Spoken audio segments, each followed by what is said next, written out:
Good morning, students of class 5. Students, I'm sure all of you are happy and healthy. Students, in my last video, I had revised the word meanings and I had written and explained the meaning of the phrases, read the lesson and explained page number 1 to you. Today, I'm going to revise the word meanings and the meaning of the phrases, and then I'm going to read the lesson and continue with my explanation. So all of you, please take out your Wordsworth English Reader book and turn to page number 1. Students, please take out your Wordsworth English Reader book and turn to page number 1 as I'm going to read lesson 1, The Pandavs Last Year in Exile.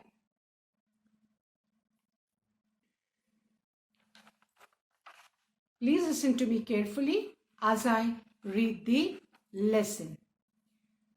Lesson 1, The Pandavs Last Year in Exile.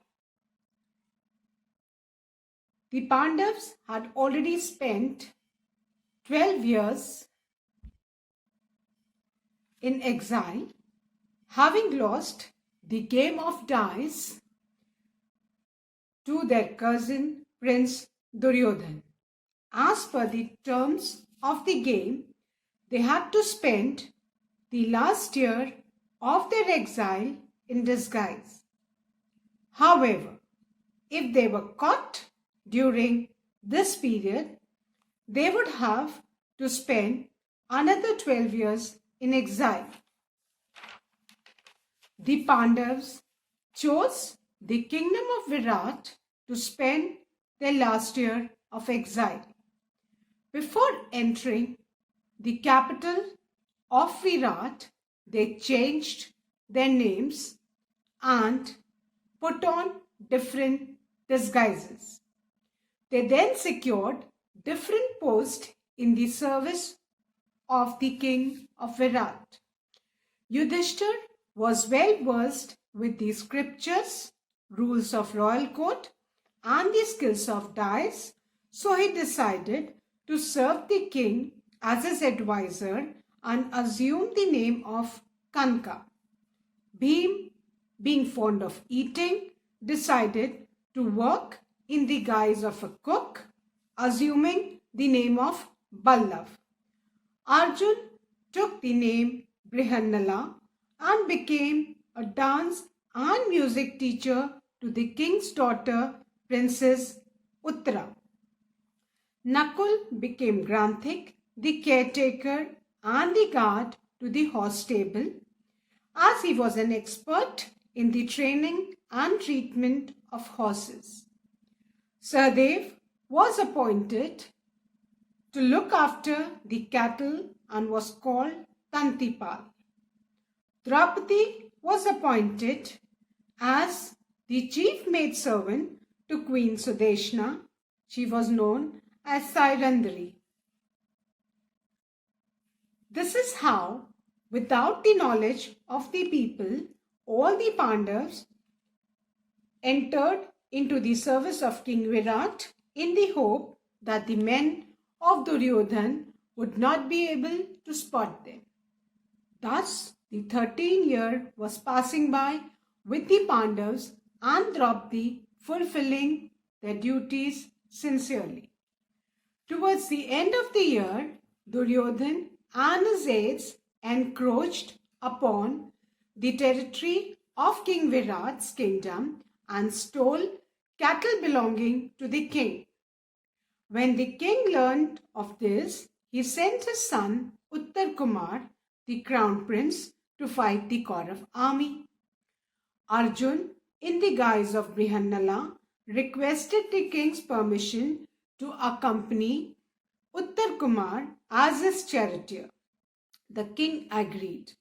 At the battlefield, Uttar Kumar got frightened on facing the huge and powerful Kaurav army and tried to flee in fear. At this point, Arjun gave away his true identity and instructed Uttar Kumar to take over the chariot while he fought the battle. He single-handedly defeated the Kaurav army and brought back the cattle. By this time, the 13th year of exile was over.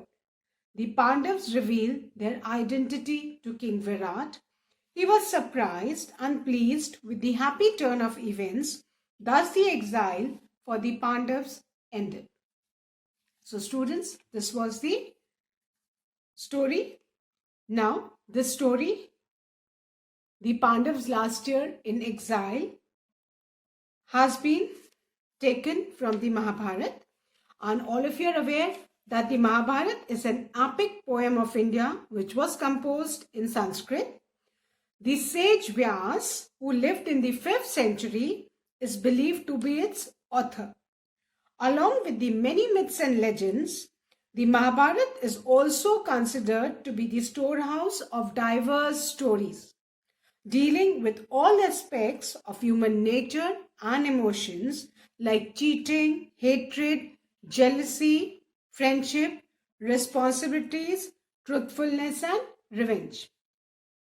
बेटा, हमारी human tendencies और emotions बहुत हैं, जिनमें jealousy, truthfulness, hatred, friendship, religiousness, ये सब हैं, revenge, बदला, ये सब हैं. और महाभारत में अलग अलग किस्से कहानियों में अलग अलग कहानियों से ये सारे इमोशंस और फीलिंग्स बताए गए हैं. Fine. So now let's revise the word meanings. The first word is supremacy, which means superiority or control. Supremacy, superiority or control. The second word is myths.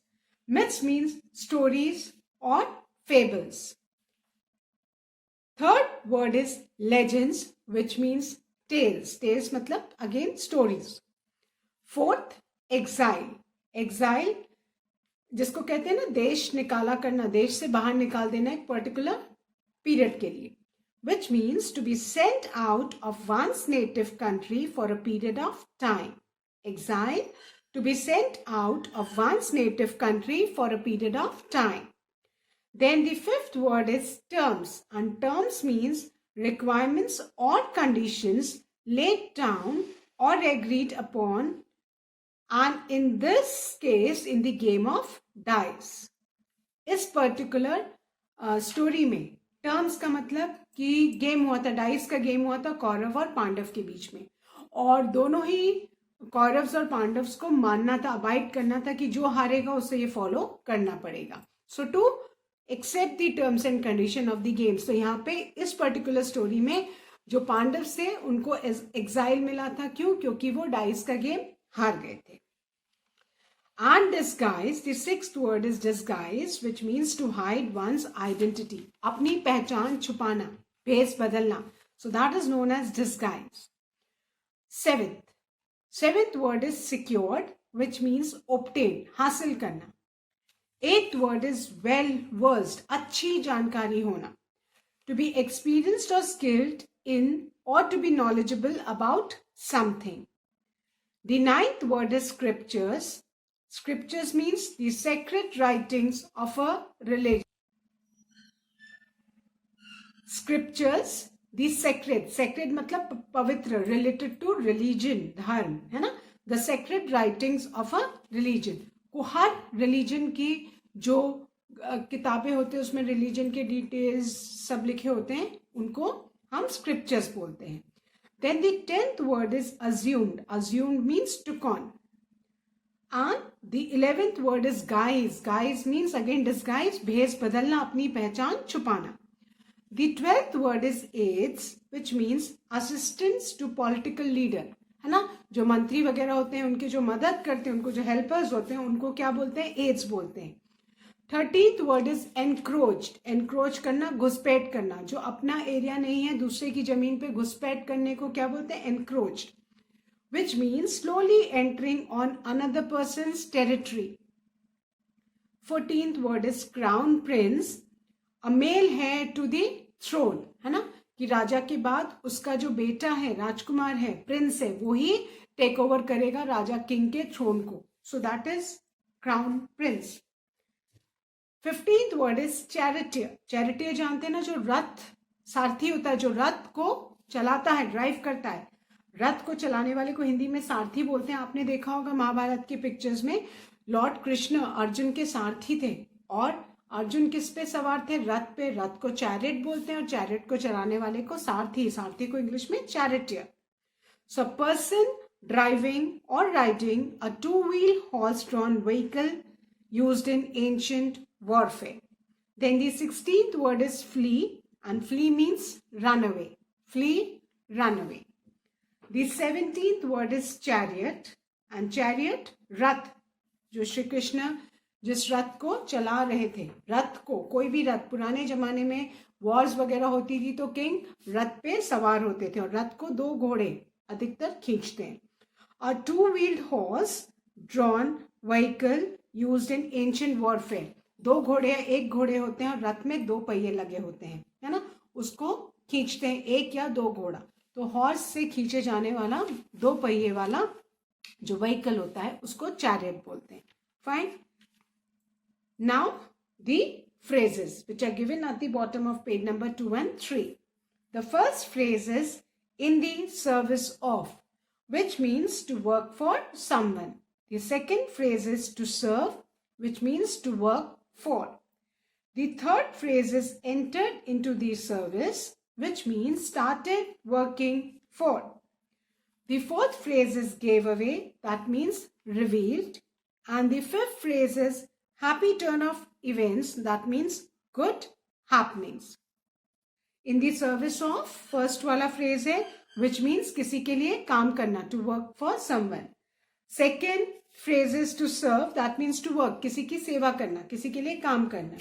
Third, entered into the service, started working for, किसी के नौकरी करने को, start करने को क्या बोलते हैं? Entered into the service.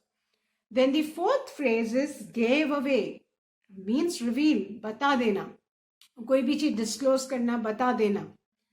That is known as gave away, revealed. And the last phrase is happy turn of events, which means good happening, अच्छी happenings होना. Now, I'll read and explain the lesson.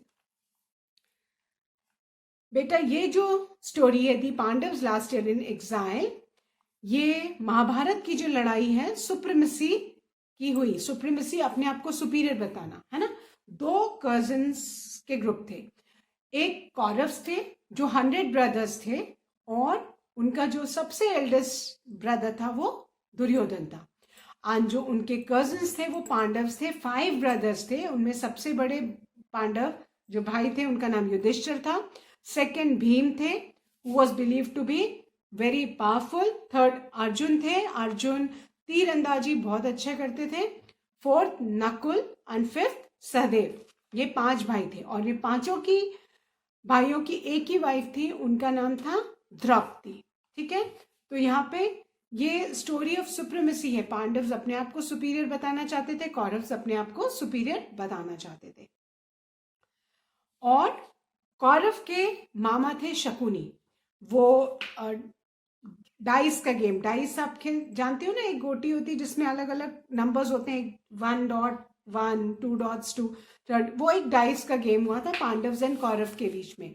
और उसमें यह तय हुआ था कि जो भी गेम हारेगा वो 13 साल वनवास एग्जाइल में जाएगा और जो 12 ईयर्स तो वो वनवास करेगा और जो लास्ट ईयर है 13th ईयर है उसमें उसको अपनी पहचान छुपा के रहना है, जो भी हारेगा. और अगर उस दौरान किसी ने भी उनको पहचान लिया, पकड़ लिया, तो उनको वापस से फिर एग्जाइल में जाना पड़ेगा 12 ईयर्स.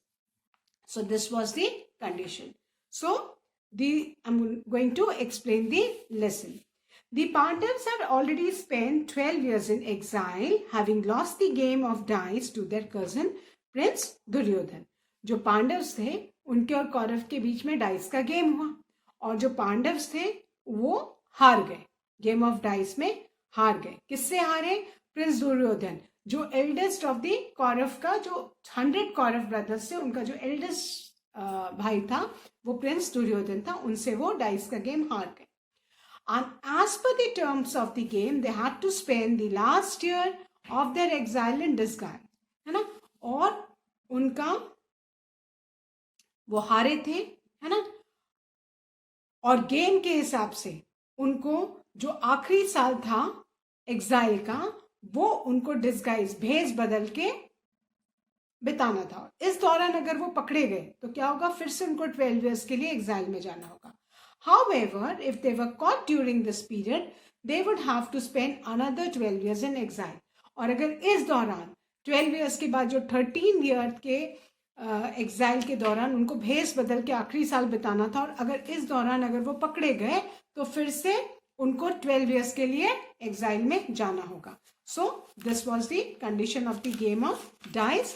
और जो पांडव्स हैं वो हार चुके थे और उन्होंने 12 ईयर्स अपने जो है एग्जाइल में, वनवास में बिता लिए थे। और ये उनका आखिरी साल था जो उनको छुप के बिताना था ताकि कोई उनको पहचान ना सके कि वो पांडव थे। अगर इस दौरान उनको किसी ने भी पहचान लिया, वो पकड़े गए, तो again what was the condition, again they had to spend another 12 years in exile. So the Pandavas choose the kingdom of Virat to spend the last year of exile. तो जब पांडव ने 12 ईयर्स तो अपने बिता लिए थे, जो आखिरी साल उनको भेष बदल के बिताना था, सो उसके लिए पांडव्स ने किसका किंगडम, पुराने जमाने की बात है, अलग अलग राजाओं के किंगडम्स होते थे, राजाओं के राज्य होते थे, तो पांडव्स ने किंग विराट का किंगडम चूज किया कि यहाँ पे वो अपना आखिरी साल जो है डिस्गाइज में बिताएंगे ताकि उनका ये जो आस्पदी रूल था वो खत्म हो जाए। Now before entering the capital of Virat, they changed their names and put on different disguises. अब किंग विराट के कैपिटल जाने से पहले उनको अपनी पहचान छुपानी थी, तो उन्होंने सबसे पहले तो अपने नेम्स बदले। असली नाम से तो कोई भी उनको पहचान लेता। उसके बाद उन्होंने अपने भेष भी बदला, डिफरेंट डिस्गाइजेस, क्योंकि उनको जो कौरव्स थे उन्होंने तो अपने जो जासूस हैं वो लगाए होंगे कि कहीं भी पकड़े जाएं, बिकॉज कौरव तो फिर चाहते थे कि फिर से पांडव एग्जाइल में चले जाए ताकि वो आराम से और राज कर सके। तो पांडव ने क्या डिसाइड किया कि जो उनका लास्ट ईयर 13th ईयर था वो उनको डिस्गाइज में बिताना था, तो उन्होंने किंग विराट का किंगडम चूज किया कि यहाँ पे वो अपना आखिरी साल बिताएंगे। उससे पहले उन्होंने अपने नेम चेंज किए और अपना भेष बदला ताकि कोई उनको आइडेंटिफाई नहीं कर सके, nobody could recognize him. Then they secured different posts in the service of the king Virat. उसके बाद उन्होंने किंग विराट के यहाँ पे अलग अलग नौकरियां हासिल की कि भाई उनको ये कहीं से नहीं बताना था कि वो रॉयल फैमिली के मेंबर्स हैं, उनको तो अपनी पहचान छुपानी थी, तो उसके लिए उनको नौकर बनना था, कोई काम करना था, है ना। So what did they do, उन्होंने क्या किया, उन्होंने नौकरी हासिल की। कहाँ हासिल की, in the service of king Virat. King Virat की सर्विस में उन्होंने नौकरी हासिल की। Yudhishthir was well versed with the scriptures, rules of royal court and the skills of dice, so he decided to serve the king as his advisor and assume the name of the Kanak. अब जो युधिष्ठिर पांचों पांडव में सबसे बड़े भाई थे, ठीक है, उन्होंने अपना नाम कनका रखा, है ना, उन्होंने अपना नाम कनका रखा। और क्योंकि युधिष्ठिर को बहुत नॉलेज था, है ना, स्क्रिप्चर्स, रिलीजन की जो भी राइटिंग्स थी और राज्य को चलाने के लिए जो भी रूल्स रेगुलेशन थे, उन सब के बारे में बहुत जानकारी थी, तो उन्होंने किस चीज की नौकरी, अपने नॉलेज के हिसाब से, अपने क्वालिफिकेशन के हिसाब से ही ना कोई भी जॉब करता है, तो Yudhishthir because he was well versed with the scriptures जानते हो ना, जो भी रिलीजन की सेक्रेड राइटिंग्स थी और जो भी रूल्स रेगुलेशन किंग को कोर्ट चलाने के लिए जरूरत होती है, उस सब की बहुत जानकारी थी, तो वो किंग के एडवाइजर बन गए। और उन्होंने अपना नाम क्या रखा, कनक, उन्होंने अपना नाम कनक। कुछ लोग इसको बेटा कनक प्रोनाउंस करते हैं एंड कुछ लोग इसको कनका प्रोनाउंस करते हैं, both are correct. So he kept his name as Kanka.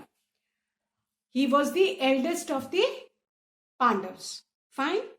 Then the second Pandav, the second brother of the Pandav was Bhim. Bhim was a big built person. वो बहुत huge थे and he is believed to be very powerful. Bhim, being fond of eating, decided to work in the guise of a cook, assuming the name of Ballav. अब भीम को क्योंकि खाने का बहुत शौक था, इतने ह्यूज थे, वो ज़्यादा खाते भी थे, तो उन्होंने अपने पसंद के हिसाब से उन्होंने किंग विराट के किचन में कुक का काम ले लिया और उन्होंने अपना नाम क्या चेंज किया, बल्लभ। युधिष्ठिर ने अपना नाम क्या रखा, कनक, एंड भीम ने अपना नाम बल्लभ रखा। एंड ये दो पांडव्स ने, first was Yudhishthir who kept his name as Kanka, and second was Bhim who kept his name Ballabh. Bhim started working in the kitchen of King Virat as a cook, while Yudhishthir he became Kanak as the advisor of King Virat. Arjun, the third Pandav brother, Arjun जो third brother थे, वो actually he was very good, है ना, जो तीर कमान चलाते, निशानेबाजी में he was an excellent, archery में he was an excellent archer. But Arjun took the name of Brihannala, और अर्जुन ने अपना नाम बृहन्नला रखा, and he became a dance and music teacher to the king's daughter princess Uttara. और अर्जुन ने अपना नाम चेंज किया, बृहन्नला किया, और वो प्रिंसेस उत्तरा जो किंग विराट की डॉटर थी, राजकुमारी उत्तरा, उनके डांस और म्यूजिक टीचर बन गए। नकुल बिकेम ग्रांथिक। नकुल जो फोर्थ पांडव थे, उन्होंने अपना नाम ग्रांथिक रखा। And he became the caretaker and the guard to the horse stable, और वो किंग विराट के किंगडम में जो स्टेबल जहाँ पे घोड़े रखे जाते थे, उनके केयर टेकर, घोड़ों की देखरेख करने लग गए, है ना, और गार्ड बन गए कि घोड़ों की देखरेख करेंगे, गार्ड बनेंगे, बिकॉज उनका जो एक्सपर्टाइज थी वो किस चीज में एक्सपर्ट थे, in training and treatment of horses, क्योंकि नकुल घोड़ों को बहुत अच्छे से ट्रेन कर सकते थे, हॉर्सेस ऑल्सो उनको टेम करने के लिए ट्रेनिंग की जरूरत होती है। So Nakul was very good at training the horses, और जब कोई हॉर्स बीमार पड़े तो उसका ट्रीटमेंट भी जानते थे।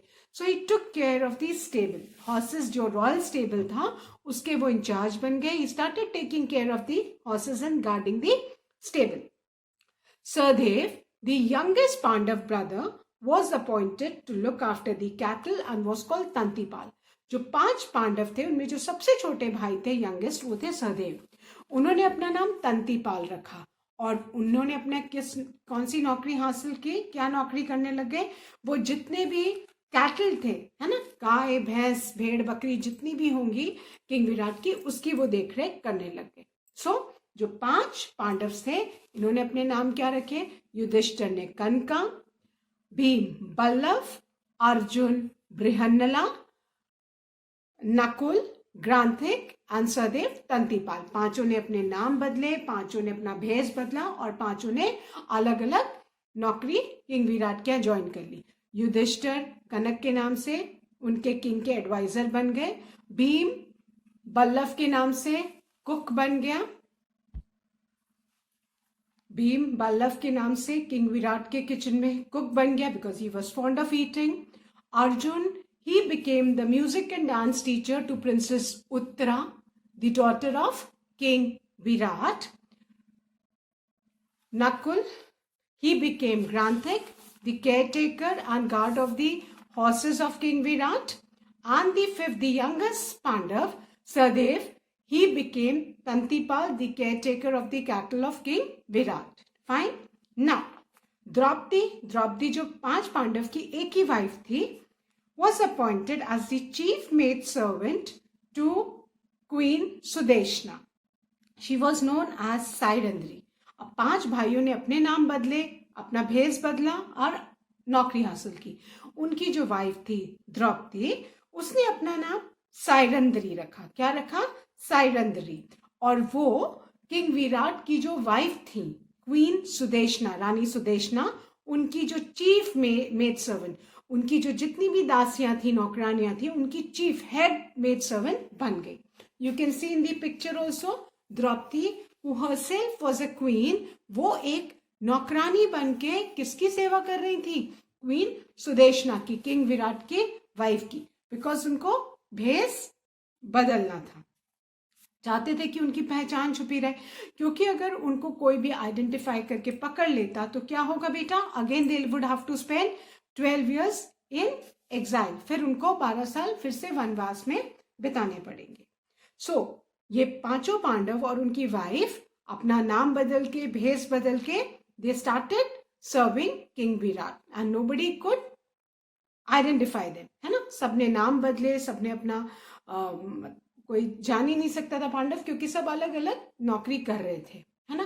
द्रौपदी सायरंद्री बन के चीफ मेड सर्वेंट थी क्वीन सुदेशना की, Arjun Brihannala music and dance teacher, है ना। युधिष्ठर कनका जो chief advisor to the king, Bheem Ballabh cook of king Virat's kitchen, Nakul Granthik caretaker of the stable of king Virat, और Sahdev Tantipal caretaker of the cattle of king Virat.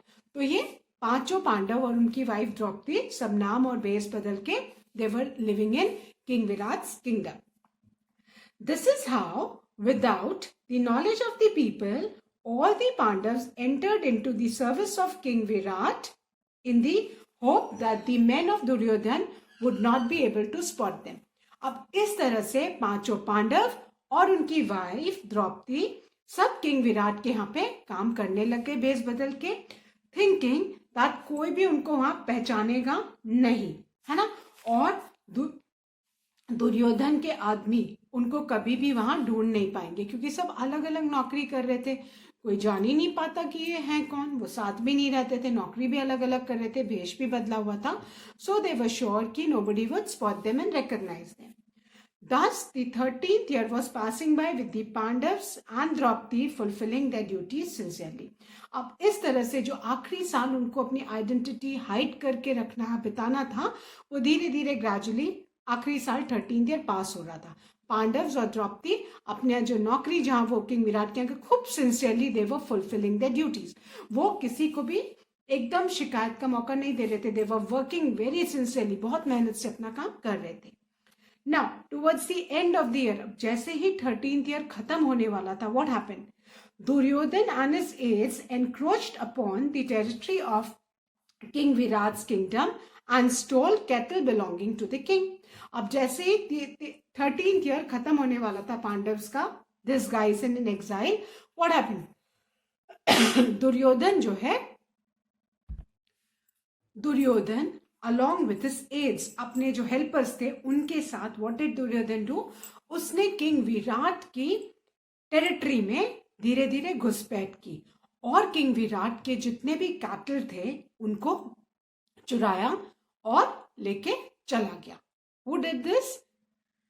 Duryodhan. Duryodhan अपने हेल्पर्स के संग किंग विराट की टेरिटरी में घुसा और किंग विराट के जितने भी कैटल थे उनको चुरा के ले गया।